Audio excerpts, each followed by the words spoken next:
Hello, this is Amanda Olson here. My assignment for this part of class was the ratio forecast for a hypothetical year 9.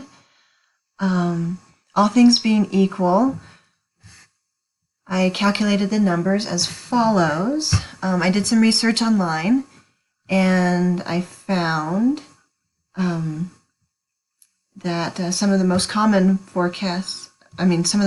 ratios for forecasting were the ROS, ROA, ROE, asset turnover, overall market share, and final stock price.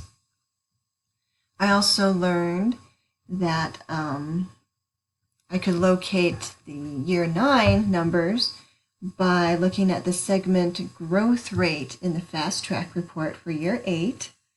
That happened to be 10%, that's predicted.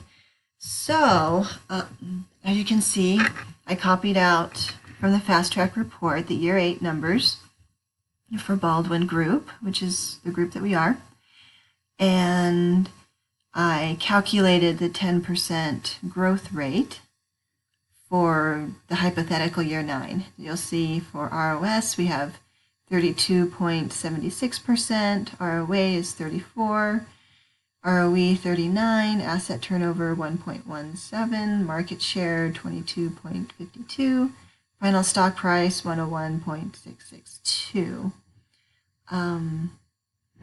As you can see, this does definitely show a good growth rate, and it's almost sad that we only had 8 years to work with CAPSIM and produce numbers, because it was fun to see everything growing. We make decisions, some things would work better than others, and yet the business was still doing good. So again, this is Amanda Olson, and these are the ratio forecasts for a hypothetical year 9.